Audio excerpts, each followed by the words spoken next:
Hi, அனைவருக்கும் நம்ம பாரம்பரிய முறைப்படி அனைவருக்கும் வணக்கமுங்க.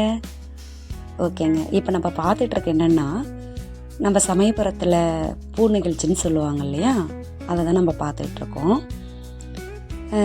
இப்போ ஒவ்வொரு இந்த மாதம் ஃபுல்லுமே சமயபுரத்தளவுக்கு ரொம்ப விசேஷம்னு சொல்லுவாங்க. இது நம்ம ஒவ்வொரு ஞாயிற்றுக்கிழமையுமே ஒவ்வொரு ஊரில் இருந்தும் பூ எடுத்துகிட்டு போயிட்டுருக்காங்க. நம்ம ஊரில் இருந்தும் நம்ம பூ எடுத்துகிட்டு போனோம். பாருங்கள் எவ்வளோ அழகாக இருக்காங்கன்னு. ஒவ்வொரு பூவுமே அவ்வளோ ஒரு அழகாக ஜோடனை பண்ணி எடுத்துருந்தாங்கன்னு தான் சொல்லலாம். ஏன்னா கண்ணு தாங்க வேணும் சொல்லப்போனால்.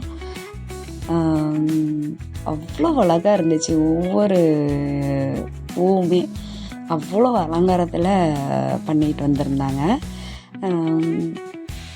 அது யாராவது திருச்சி பக்கத்தில் இருக்கிற மாதிரி இருந்தால் கண்டிப்பாக சமயபுரம் போயிட்டு வாங்க. சமயபுரம் நைட்டு அங்கே இருக்கிற மாதிரி வருங்க. அப்படி இருந்தீங்கன்னா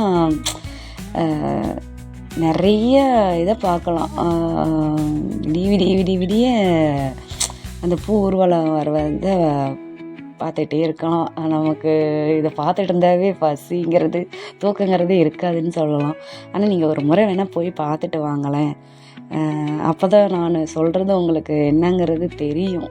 நம்ம சொல்கிறத விட நீங்கள் நேரில் போய் பார்க்கும் பொழுது அந்த சரோ ரமேஷுங்கிற சேனலில் அவங்க சொன்னாங்க இல்லையா, அது உண்மைதாங்கிறது உங்களுக்கு கண்டிப்பாகவே தெரியும். ஏன்னா அவ்வளோ ஒரு கூட்டங்க. எள்ளுப்பட்ட எள்ளு இறங்காதுன்னு சொல்லுவாங்க இல்லையா, அது மாதிரி அவ்வளோ கூட்டம். அந்த சாமியை பார்க்குறதுக்கு அவ்வளோ ஜனங்க வந்துட்டுருக்காங்க. சாமியும் ஒவ்வொரு அலங்காரத்தில் வர்றதை பார்க்கும் பொழுது நமக்கு அவ்வளோ ஒரு சந்தோஷமாக இருக்குங்க. இங்கே ஒரு தடவை போயிட்டு வாங்க. ரொம்ப நன்றிங்க.